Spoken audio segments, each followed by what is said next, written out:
கர்த்தர் உங்களை என்னையும் பார்த்து கேட்கிறாரு, என்னை விட்டு தூரப்பட்டு மாயையை பின்பற்றி வீணராய் போகிறதற்கு என்னிடத்துல என்ன துக்கத்தை பார்த்த, என்ன அநியாயத்தை என்கிட்ட பார்த்த?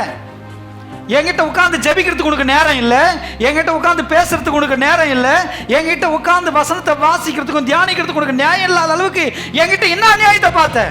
உன்னை நடத்தின இல்லையா? வானத்தையும் பூமி உண்டாக்கினது போதே உன்னை உண்டாக்கின இல்லையா? உன் கருவில் உருவாகிறதுக்கு முன்பாகவே உன்னை பேச அழைத்தேன் இல்லையா? உனக்காக வானத்திலிருந்து நான் இறங்கி வந்தேன் இல்லையா? சிலுவை சுமந்தேன் இல்லையா?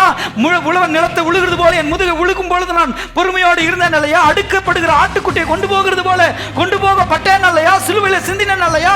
கடைசி சொட்டு ரத்தத்தையும் விட்டுட்டு என் உடம்புல இருக்கிற தண்ணியும் கொடுத்துட்டு இப்போது உனக்காக மீட்டு நீ பாவத்துக்கு ஓடும் பொழுது, நரகத்துக்கு ஓடும் பொழுது நீ அங்க போக கூடாதுன்னு உன்னை தடுத்து நிறுத்தி உன்னை கொண்டு வந்து நிறுத்தின உன் தேவனாகிய கர்த்தர் என்னை விட்டு நீ தூரப்பட்டு போகிறதற்கு, மாயை பின்பற்றி, பொய்யான இச்சையை பின்பற்றி, தேவையில்லாத காரியத்தை பின்பற்றி, தேவையில்லாத இலக்குகளுக்கும் இச்சைகளுக்கும் நேரத்தை வேஸ்ட் பண்ணிட்டு என்னை விட்டு தூரமாய் போ